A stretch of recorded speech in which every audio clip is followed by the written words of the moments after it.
뭐 강선우 후보자에 대한 논란 굉장히 뜨겁게 현재도 ING 상태로 가고 있고 오늘은 또 이진숙 후보자와 관련된 논란이 상당히 일었던 거 아닌가 싶습니다. 김준일 시사평론가, 강전의 국민의힘 대변인, 변호사입니다. 두 분과 함께 최근 이슈 관련한 오늘 또 재밌는 생생 토크 이어가도록 하겠습니다. 자, 두 분 나와주셔서 고맙습니다. 네, 안녕하세요. 안녕하세요. 아, 그런데 이 뒤에 네. 이 스크린에 저거 네. 국회를 합성하니까 네. 뭔가 인사청문회 대상이 된 것 같아요. 그러네요. 뭔가 대상이 되고 싶은 혹시 아닙니다. 아닙니까? 전혀 이제 곧 없습니다. 되시겠죠. 네. 아니, 저는 뭐 털어서 털릴 게 1도 없지만은 아. 그런 대상이 되고 싶은 생각도 아니 뭐 혹시 1도 뭐 또 없습니다. 저 유튜브 뭐 이렇게 저 방송 출연하고 하면서 요새 보니까 그 세금 뭐 그런 게 문제되고 하던데 그런 거 잘 하고 있나요? 저는 많이 냈어요 이미. 많이 냈어요. 네. 너무 많이 내고 있습니다. 아, 예. 그런 거 조심해야 근데 될 것 지금 같아요. 이제 평론가님 말씀하신 내용에 네. 정말 중요한 의미가 있다 생각한 게 털릴까봐 자리에 못 나가겠다라고 생각하시는 분들이 꽤 많지 않을까 싶어요. 인사청문회가 지금 뭐 저희 국민의 입장에서는 맹탕이다 계속 말씀은 드리고 있습니다만 네. 이게 여야 바뀔 때마다 사실은 계속 반복되고 있는 반복되죠. 부분들이거든요. 그러니까 내 편에 대해서는 좀 중립적이지 못하게 끌어안는 분위기가 있고 상대방 쪽에 됐을 때는 상대방이 어느 정도 해명을 해도 거기에 대해서 받아들이지 않고 계속적으로 의혹 제기하는 이런 모습들이 있는데 그러다 보니까 실상 좀 높은 자리에 갈 만한 능력과 인품이 있으신 분들 같은 경우에는 이제 가족까지 다 털리잖아요. 그러니까 나가는 게 실상 좀 어려운 상황이 아닌가. 이거는 시스템 자체를 개선해야겠다라는 생각이 또 우리 평론가님 말씀을 듣다 보니까 생각이 드네요. 시스템 개편 필요성에 대해서는 다들 공감하는 부분이 맞아요. 있는 것 같아요. 아니, 근데 이런 얘기를 보통 여당이 하거든요. 네, 시스템 네, 개선했는데 네. 아직 그 여당물 안 빠지셨어요. 야당 된 지 언젠데 지금 야당 무슨 얘기야? 시스템 개선이 어딨어? 그냥 가야지. 한 달 조금 더 됐는데. 아, 또 그 틈을 또 김준일 평론가가 놓치지 않고 콕콕 짚네요. 자, 오늘이 3일째인데 지금 뭐 김준일 평론가님 어떻게 보고 있습니까? 뭐 일단은 이렇게 이 정도로 몰아서 한 적이 없어요. 아, 막 하루에 막 몇 명씩 하고 하루에 있죠? 지금 4명 5명 평균적으로 하고 있잖아요. 네. 예전에 문재인 정부 때도 이제 박근혜 대통령 탄핵된 다음에 인수위 없이 했지만은 이렇게 한 주에 다 몰아서 하진 않았습니다. 네, 한 2, 3주 정도 걸쳐서 했던 것 같아요. 그러니까. 네. 근데 이제 거기에서 좀 일종의 교훈을 얻은 것 같아요. 아, 이게 띄엄띄엄하니까 띄엄띄엄 오랫동안 두드려 왔더라. 그러니까 여당에서 그냥 한 번에 몰아서 하자. 뭐가 됐든 죽이 되든 밥이 됐든 이렇게 한꺼번에 맞아요. 해야지 또 한두 명 쳐내더라도 대충 다 이렇게 휩쓸려서 좀 지나갈 수 있지 않나 이런 거라서 그게 좀 사실 가장 눈에 띄는 부분이고 오늘 네. 4회째인데 뭐 계속 얘기가 나오지만은 결국은 이것도 이제 그 전략의 큰 여당의 민주당의 큰 틀의 전략의 안에서 지금 이 판이 벌어지고 있다라는 건데 너무 많이 벌리기 힘들어졌어요. 그러다 보니까 지금 강선우, 이진숙 두 사람한테 화력이 집중될 수밖에 없는 그런 상황인 것 같아요 지금. 맞아요. 그래서 지금 사실 정동영 통일부 장관도 네, 어떻게 네. 보면은 굉장히 좀 특히 보수 쪽 우리 국민들께서 받아들이기 어려운 말들을 했단 말이에요. 북한에 대해서 주적이라고 생각하지 않는다. 북한 인권법에 대해서도 뭐 인권 재단에 대해서 민주당에서 뭐 이사 추천하지 않은 거 이런 거를 넘어서서 이 법은 그래도 여야가 협의해 갖고는 통과를 시켰던 건데 법 자체에 문제가 있다. 북한에서 만약에 이런 법 해갖고는 한국에 대해 우리 대한민국에 대해서 이런저런 얘기를 하면 그걸 받아들일 수 있겠냐 이런 형태로 얘기를 했단 말이에요. 그랬더니 오늘 뭐 김영은 고용노동부 장관이 이 이야기를 끌어다 쓰면서 본인도 북한에 대해서 주적이라고 생각하지 않는다는 형태로 또 이야기를 한 거죠. 이게 어떻게 보면은 굉장히 크게 보도가 돼야 돼요. 네, 조선일보에서 막 일면 나올 만한 상황이라고 저는 생각하는데 지금 이진숙 그게 이제 강선우의 정책적인 측면에서 보면 굉장히 네. 그 문제가 될 수 있는 이 부분이죠. 두 분의 어떠한 그 이슈들이 너무 크다 보니까 실상 우리가 정말로 다뤄야 될 만한 부분들을 제대로 못 다루고 있는 건 아닌가라는 아쉬움도 있습니다. 증인이나 참고인들 좀 이번에 상대적으로 별로 채택이 안 됐잖아요. 이게 거의 자칫하면 없죠. 앞으로 뭐 청문회 자체 물론 제도 개선 얘기도 되고 있지만 한번 이렇게 하면 앞으로도 증인 참고인 없이 진행되는 청문회 이런 게 좀 뉴노멀이 될 가능성 이런 걸 지적하는 얘기도 있던데 그건 어떻습니까? 뭐 민주당이 내로남불이라고 지적을 받아도 좀 어쩔 수 없는 것 같아요. 그러니까 어쩔 수 없다라는 게 뭐 인정한다는 게 아니라 이렇게까지 안 할 건가? 예를 들면은 네. 지금 그 국민검증단이라고 있어요. 이게 이제 교수들 모임이고 김건희 여사, 그 논문 김건희 씨 검증했던. 논문 검증했던 이거를 국민의힘이 이번에 증인으로 채택하겠다고 했는데 이거를 민주당이 못 하겠어요. 네. 합의를 안 해줬어요. 이진숙 지금 논문 검증하겠다라는 그렇죠, 거거든요. 그렇죠. 발표를 했죠 거기서. 그러니까 이 정도는 해줘야 되는 거 아니야, 솔직히. 음. 그러니까 이런 것까지 하나도 다 안 해버리면은 그럼 앞으로 이 제도는 진짜 무력화됐다 그 생각이 많이 들어요. 그러니까 물론 아무리 이게 입장이 바뀌고 여야가 바뀌고 자기네들이 좀 유리하게 하려고 해도 이 정도까지는 좀 심하다는 생각이 들어요, 솔직히. 예.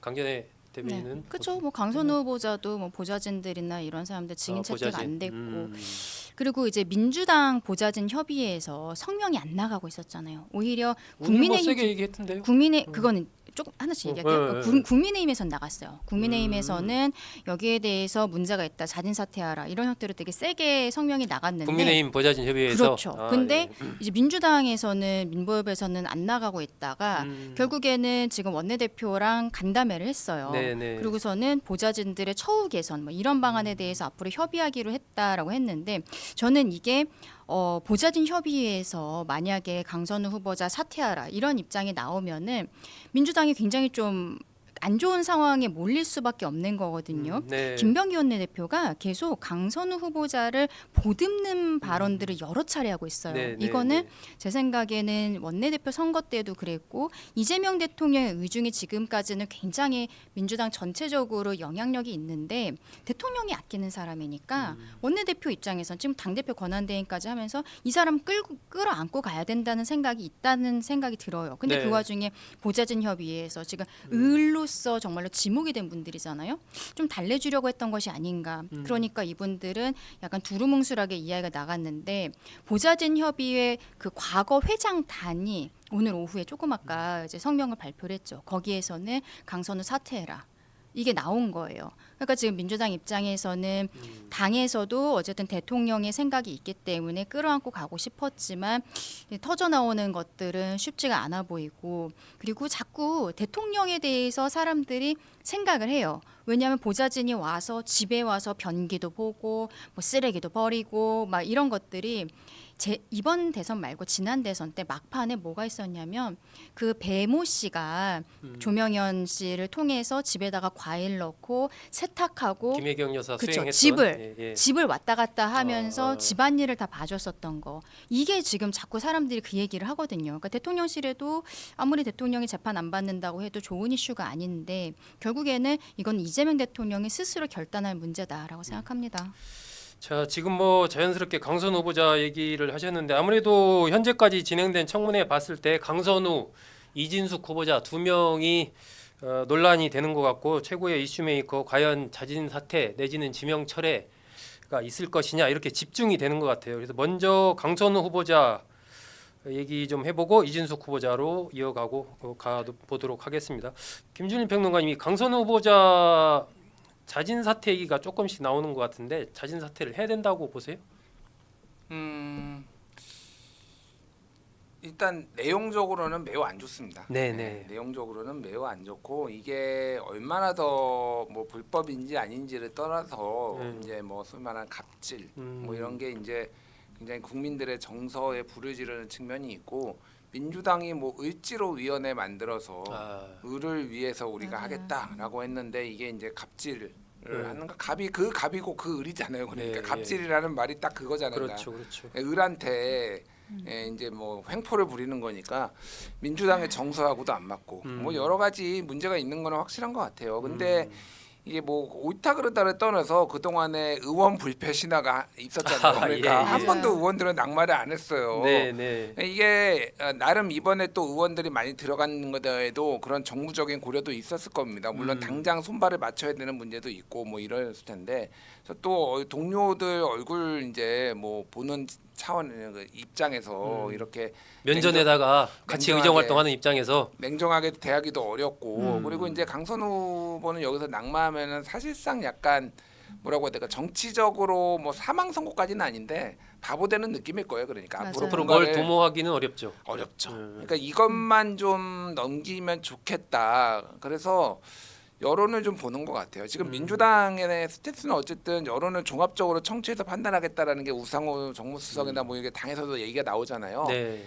일단은 하나씩 대응하지는 않겠다. 음. 그러니까 아까 얘기했지만은 만약에 여기에서 강선우 후보자가 사퇴하면은 네. 이제 화살이 다른 데로 옮겨가요. 네. 그러니까 네. 최대한 욕바지를 해야 돼 지금. 다 끝내고 다 끝내고 이번 주까지 네. 청문회 다 끝내고 네. 다음 주 초나 주중까지 여론조사를 보고 이렇게 판단을 하겠다. 특히 대통령 국정수행 지지율이 이제 떨어지면은 더 이제 대통령실에서도 이재명 대통령도 판단할 텐데 저는 그냥 뭐 이게 시기는 뭐 이번 주가 아니라도 되니까 네. 다음 주 초에 그냥 자진 사퇴하는 게 맞지 않나 그 생각이 들어요. 그러니까 이게 반면교사라는 게 있잖아요. 윤석열 정부의 반면교사. 네네. 그러니까 야당한테 밀리면 끝장이다라는 기조를 가지고 하나씩 쌓이다가 이게 결국은 빵 터졌습니다. 그러니까. 아 어느 순간에 쌓이다가. 그러니까 이런 게 그런 거예요. 그러니까 네. 지금은 별 문제 없어요. 네. 네, 맞아요. 그러니까 윤석열 정부 때도 이태원 참사가 났는데 아무도 사퇴를 안 해.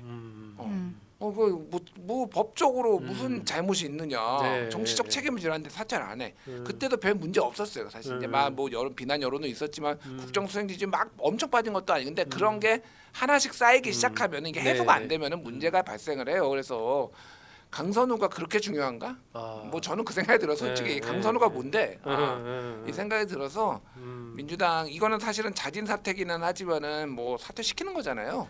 그렇죠. 결단을 내리는 게 맞지 않나 저는 그 생각이 들어요. 근데 이제 강선우 후보 입장에서는 후보자 입장에서는 지금 나온 얘기들이 어쨌든 갑질이라는 게 국민들 정서에 너무 안 좋기 때문에 다음번에 지역구에서 3선을 도전할 때 상대방 측 아마 국민의힘 그 후보가 될 텐데 또 굉장히 강하게 여기에 대해서 문제 제기를 할 거예요. 그러면은 이게 꼬리표처럼 계속 갈 수밖에 없는 거고 오히려 이번에 임명이 되어 약간 털고 가는 듯한 느낌도 있는 거거든요. 그러니까 그런 부분도 어쨌든 정무적으로 당에서는 좀 고려를 해줄 수밖에 없고 어쨌든 대통령이 지금 총애를 하고 있지 않습니까? 이런 상황에서 아마 좀 고민이 깊을 것 같다. 근데 강선우 후보자가 지금 여가부 장관이잖아요. 심지어 사회적 약자를 보듬어주는 정책 전문가 이렇게 대통령실에서 지명 이유를 밝혔는데 오히려 사회적 약자에 대해서 이 뭐 권익 보호를 해주는 게 아니라 권익을 침해하고 있는 이런 사람인 거예요. 그리고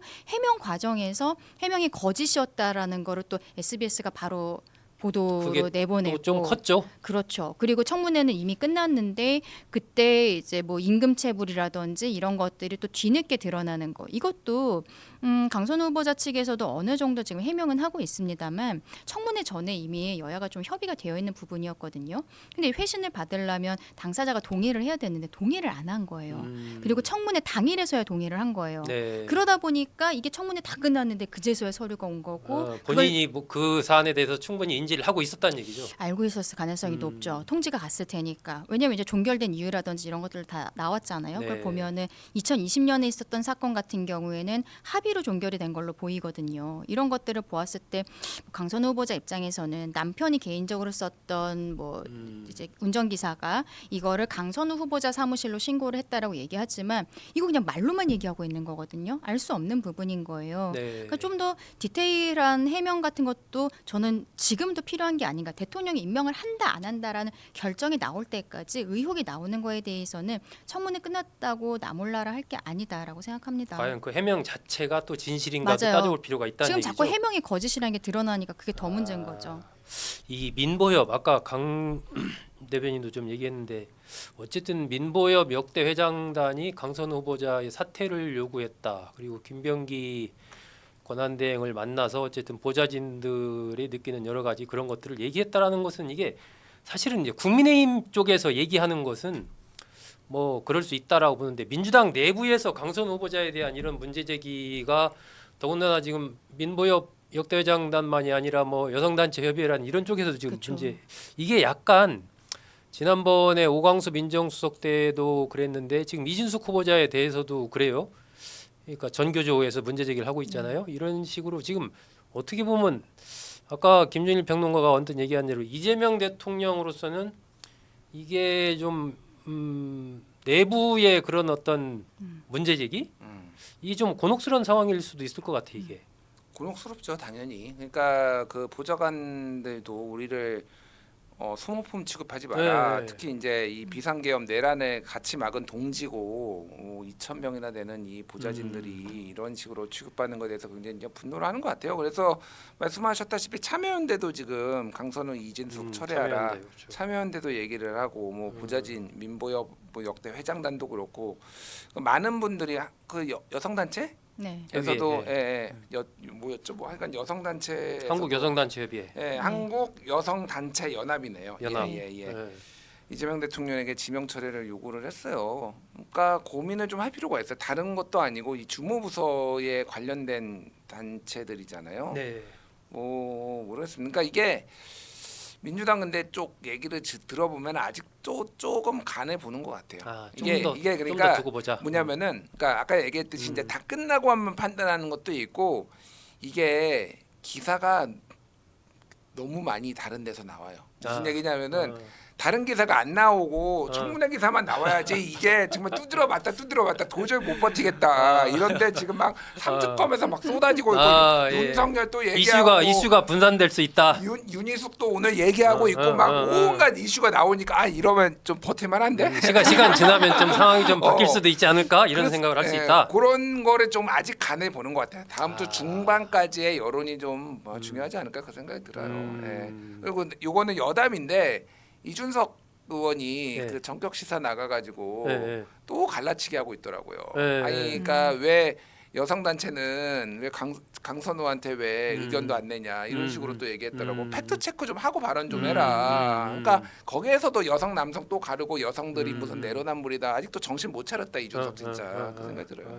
이게 또 이제 민주당이 약간 슬픈 과거가 네. 호소인이란 단어 만들었던 거. 호소인. 피해 호소인. 네. 그때도 남인순 의원 등이 어떻게 했었죠, 그때. 민주당에서 이러한 단어를 만들어내느냐 이런 이야기들이 있었는데 그동안에 항상 뭐 인권 특히 소수 인권에 대해서 저희 국민의힘 보수 쪽보다 훨씬 진보적이다 앞서 나가고 있다라고 늘 본인들이 이야기하고 있지만 네. 어떤 이슈가 터졌을 때 그러한 모습을 보이지 못한 것들에 대해서 중도층에서 굉장히 많은 실망이 있었던 게 사실이거든요. 네. 이번에도 강선우 후보자의 이 갑질 논란에 대해서는 명확하게 정리가 좀 필요할 것 같다라고 생각합니다. 네. 자 오늘 지금 청문회 진행되고 있는데 이진숙 교육부 장관 후보자 이진숙 후보자는 일단 뭐 여러 가지 논문 표절이라든지 이런 부분에 대해서 기준이 다르다 별 문제 없다 뭐 이렇게 쭉 해명을 했는데 김준일 평론가 어떻게 뭐 아니, 피식 웃는 거 보니까 이건 뭐 아니지 않냐 생각하는 것 같기도 하고 진짜 오늘 코미디였잖아요. 네. 이게. 이공계하고는 기준이 다르다. 네, 그래서 기준이 여기 다르죠. 지금 이공계 누구 있냐고 지금 막 찾아보고. 또 저 충남대 기준은 또 다르다 또 뭐 그런 얘기도 했었죠. 네. 뭐 다르긴 뭐가 달라요? 뭐가 다르기는. 그러니까 이제 이공대들이 조금 더 이를테면은 이런 실험 연구라든지 이런 거에 이제 이름을 많이 기재를 해요. 그러니까 예. 일반적으로 소위 뭐 사회과학이나 뭐 이쪽에서는 이제 1저자, 2저자, 뭐 진짜 많이 들어간 3저자까지도 들어가긴 하지만은 막 그 이공계 쪽에는 막 10명씩 들어가거든요. 네네. 뭐 그런 것도 얘기하는 거고 그거를 이제 뭐 그런 데이터를 실험 데이터를 가지고 이렇게 여러 가지로 쪼개 가지고 뭐 이렇게 하는 거다. 뭐 이런 얘기를 주장하는 것 같아요. 근데 그 지금 바보 취급하는 겁니다. 그러니까 논점을 굉장히 흐리는 건데 오늘 그 국민검증단에서 나와가지고 얘기를 했어요. 그 교수님들이요, 다 그 교수님들이. 그렇죠. 예. 그러니까 지금까지 교육부 장관들이 많이 낙마를 했는데 그 유형들이 예를 들면은 김병준 후보자 예전에 노무현 네, 정부 네. 때 낙마했을 때는 제자의 데이터를 그냥 썼다라고 해서 낙마를 해서 솔직히 얘기하면은 지금 기준으로는 별로 크게 문제가 안 되는 비교한다면 상대적으로 데이터를 갖다 썼다라고 해서 이게 이제 낙마 사유가 됐고 김명수 같은 경우에는 박사 논문을 그러니까 이것도 표절이라고 얘기가 됐는데 그러니까 이 일부분을 가져다 썼다 뭐 이런 거였어요. 하여간 그리고 이제 윤석열 정부 때 김인철, 뭐 박순애 후보자는 논문 표절 때문에 낙마한 건 아니지만 그 논란이 됐던 게 자기 복제여서 자기 논문 4개로 쪼개 가지고 했다라는 거 뭐 이런 거였어요. 근데 지금 이 이진숙 후보자 같은 경우에는 박사학위 논문을 일반적으로 논문을 지도를 하면은 교신 저자라고 써요. 일반적으로 네. 교신 저자라고 쓰는데 교신 저자가 아니라 자기가 일저자로 돼가지고 이거를 박사학위라고 출처를 밝히지 않았다라는 거예요. 이러면은 오늘 그 교수들이 그 검증단 교수들이 나와서 한 얘기가 뭐냐면은 이거면은 그 박사학위를 받은 그게 그 사람이 표절을 하는 거가 되는 그렇죠. 거라서 아. 이거는 학위 취소가 될 수도 있다는 거예요. 제자들이. 제자들이. 예. 물론 그렇게 해야 되겠습니까? 근데 어. 논리적으로는 그렇다라는 거예요. 그러니까 어. 이거는 관행을 완전히 깬 거예요. 그러니까 교신 저자까지는 오케이. 그거에 대해서 어느 정도까지는 이해를 하는데 거의 갑질의 끝판왕이다. 그리고 뭐 지금 오늘 보면 임금체불도 있었다라는 임금체불인가 무슨 뭐가 막 헷갈리네. 약간 충남대 있을 때 뭐가 있었다라는 거예요. 네. 그 총장일 때 총장일 그 진정이 있었다라는 거죠. 음. 고용노동부 쪽으로 진정이 있었다. 고용노동부 쪽에 그러니까 임금체불은 강선우 쪽에 그렇죠. 있었고 강선우 네, 쪽에 남편. 두 건이 네. 뭐 있었고 그러니까 이게 제가 이 폴리패서들 많이 아는데 네. 전형적인 폴리패서예요. 그러니까 그러니까 폴리패서들이 바빠요. 각종 위원회 가고 이제 그 정치인들 만나느라고 네. 그럼 논문을 쓸 시간이 없어. 그러면 이제 막 찍어내는 거야. 그러다 네, 찍어내도 안 되면은 이제 제자 것도 가져오고. 근데 이게 구조가 똑같아요. 왜냐하면은 의원들한테 보좌관들한테 의원은 슈퍼갑이잖아요. 노동법상으로 거의 보호를 못 받는. 이거는 대학원생들한테 교수는 슈퍼갑이에요. 이거 뭐 그 교수 갈아치울 수도 없어요. 바꿔탈 수도. 우리나라는 맞아요. 그러니까 여기에서 적응 못하면은 안 받아줘. 딴 교수들이 그 교수들 관계 때문에. 그러니까 죽으나 사나 이 교수한테 받아야 되는 거예요. 그러니까 무슨 짓을 했을지가 너무 보이는 거예요. 그러니까 이 사람은. 네. 더구나 교육부 장관 후보자이기 때문에 그런 그렇죠. 부분들을 받아들이기가 좀 어렵다. 그건 뭐 이준숙 후보자도 지명철의 자진 사퇴. 저는 그러니까 확률로 숫자로 하면은 이진숙은 한 60% 이상 사퇴할 거라고 보고 강선은 한 51%? 51% 과반 넘는다. 왜냐하면 이준숙 후보자는 원래 민주당 쪽 사람이 아니기 때문에 네. 민주당에서 강선우 후보자만큼 이렇게 막 보듬으려고 하는 노력이 좀 덜하다라는 상대적으로. 생각이 있거든요. 네.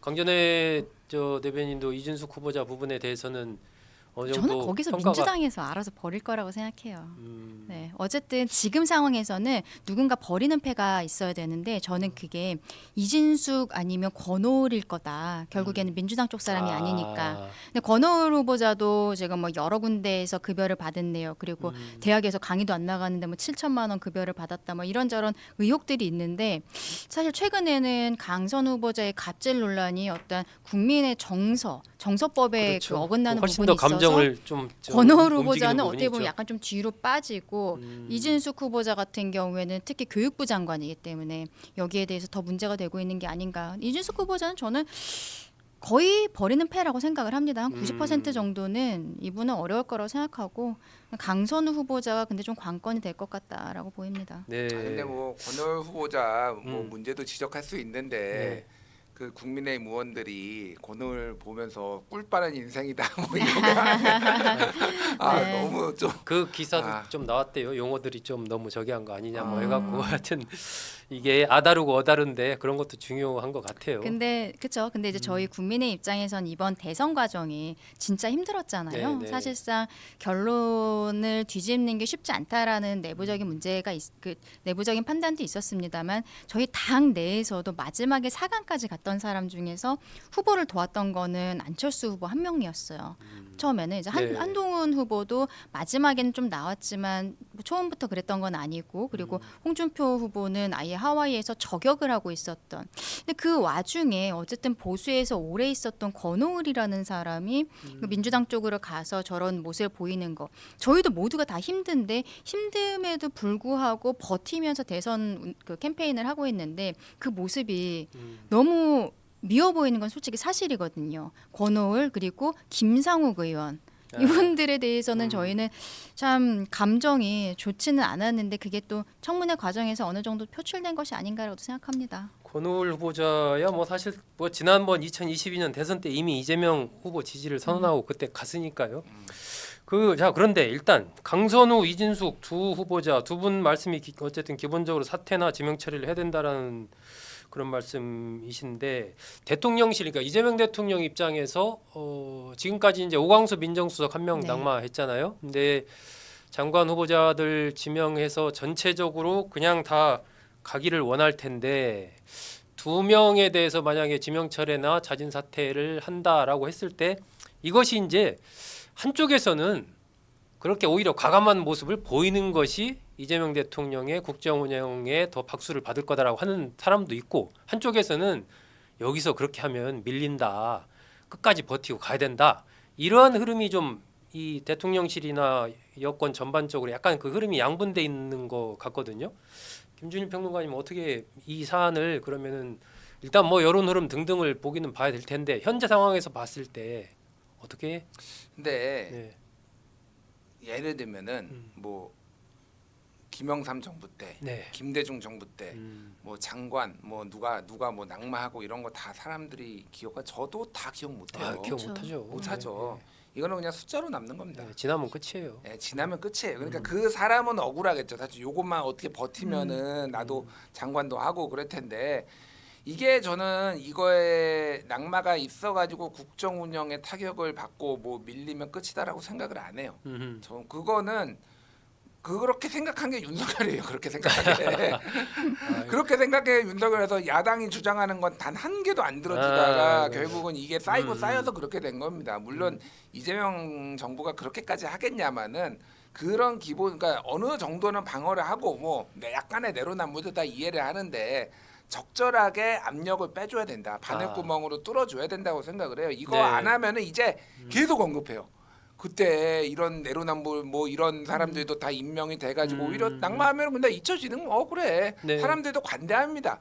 YS도 예전에 엄청나게 다 철회 그때는 인사청문회도 없었는데 언론에서 막 지적하면 그냥 다 철회하고 막 다 그랬어요. 네, 네. 전혀 문제가 없었습니다. 그래서 뭐 가든 뭐 그거는 알아서 이제 판단할 건데 이게 이번에 밀리면 끝장이다라는 식의 정치 인식은 저는 좀 버리는 게 낫다. 적당히 타협하고 적당히 가는 게 맞다 생각해요. 네. 요 며칠 전부터 저는 이제 어제 봤는데 네. 밭글이 이제 돌기 시작하는 거예요. 다음 이진숙 후보자가 낙마하면은 다음은 누구고 그 사람이 네, 낙마하면 그 다음은 누구고 이 밭글이 네 명 지금 뭐 이렇게 돌기 시작하는 걸 보면은 저는 그 이제 이진숙 후보자가 낙마하면 그 다음이라고 한 이분 쪽에서 돌린 건가 아니면 삼순위는 아니래요. 네. 삼순위는 제가 물어보니까 아니라고 그런 밭글 있는 것도 몰랐다고 얘기하시던데 어쨌든 지금 내부적으로 여러 가지 고민이 있을 것 같은데 평론가님 말씀하신 것처럼 이런 것들 오히려 강행하면 이게 그냥 뭐 만약에 뭐 자진 사퇴든 철회든 하면 국민들 금방 잊어버리시는데 강행하면 오히려 기억에 강하게 남을 거거든요. 그리고 윤석열 정부랑 다를 거 뭐냐? 결국에는 어떻게 보면은 이제 조금 시간이 지나긴 했습니다만 윤석열 대통령 파면 결정할 때 헌법재판소에서 민주당의 폭주에 대해서도 분명히 짚었었거든요. 네. 뭐 줄탄핵, 뭐 예산안 정국이라든지 특검 정국 이런 것들에 대해서 지적을 했었는데 윤석열은 파면이 되었지만 지금 민주당은 거기에 대한 사과 메시지도 하나도 없고 그리고 지금 이렇게 말하자면 국민들에게 오만한 태도로서 뭐 국민들을 가르치려는 듯이 이렇게 가는 것 아니냐라는 불만들이 나올 수밖에 없다고 생각을 해요. 본인들이 이번에 정권을 잡은 것이 민주당이 잘해서 잡은 거 전혀 아니거든요. 저는 그렇게 생각을 하는데 지금 마치 모든 것이 본인들을 중심으로 온 우주가 돌고 있는 것처럼 지금 민주당이 그렇게 행동하는 것이 아닌가 그렇게도 생각합니다. 네. 어쨌든 이 민주당이 잘해서 잡았지 뭐. 아니, 그러니까 국힘이 너무 못한 것도 맞는데 어떻게 잘하지 않고 잡을 수가 있어요. 윤석열 전 대통령이 킹메이커 역할을 너무 잘한 거 아니에요? 예, 강선우, 이진숙 후보자 두 후보자의 운명이 어떻게 될지 이것이 어쨌든 이재명 정부 초기에 전국 운영에 일정한 판단, 향방을 가르는 그런 측면에서 판단의 바로미터가 될 것 같기는 합니다. 이것을 이제 이재명 대통령이 어느 정도 그걸 받아들여서 자진 사퇴 지명 처리하는 쪽으로 가면 아마 어느 정도 그 좀 이렇게 민심을 받아들이는 그런 쪽의 평가들이 나올 거고 그렇지 않고 그냥 밀어붙이는 쪽으로 갈 경우에는 뭐 그냥 당분간 반발이 있겠지만 그냥 가긴 갈 텐데 그런 게 이제 아까 김준일 평론가 얘기대로 좀 쌓일 위험성이 좀 있는 거죠. 결국 자, 김민석 총리 네. 그 맹탕 청문회 그거 계속 리바이벌하는 거라고 생각을 합니다. 그 흐름이 그때 계속 이어져 뭐, 가는 거다. 네, 처음에 뭐 소명하겠다 주말까지 올리겠다라고 했더니 전혀 엉뚱한 자료 올리고 그리고 그 이후에는 청문회에서 말씀드리겠다 하더니 증인 한 명도 없고 그리고 자료 제출도 제대로 되지 않고 본인이 내겠다고 했던 것조차도 내지 않고 이런 모습들 이번에 장관 후보자들 지명되니까 의혹들 나와서 다 똑같이 얘기하잖아요. 청문회에서 말씀드리겠다고. 뭐 총리가 그렇게 해서 인준 받았으니까 그것도 새로운 형태예요. 네, 본인 이게 뉴 노멀인 거예요. 네, 이게 네. 이재명 정부 뭐 장관들의 그 국무회의 그 구성원들의 뉴 노멀인 겁니다. 이거 국민들께 다 지켜보고 계시거든요. 어쨌든 이번 청문회 마치고 나서 그 청문회 제도에 대한 변화가 필요하다라는 부분 많은 분들이 공감을 하고 계시고 오늘 김준일 평론가 강전혜 대변인도 똑같이 말씀하셨는데 그건 정말 필요한 것 같습니다.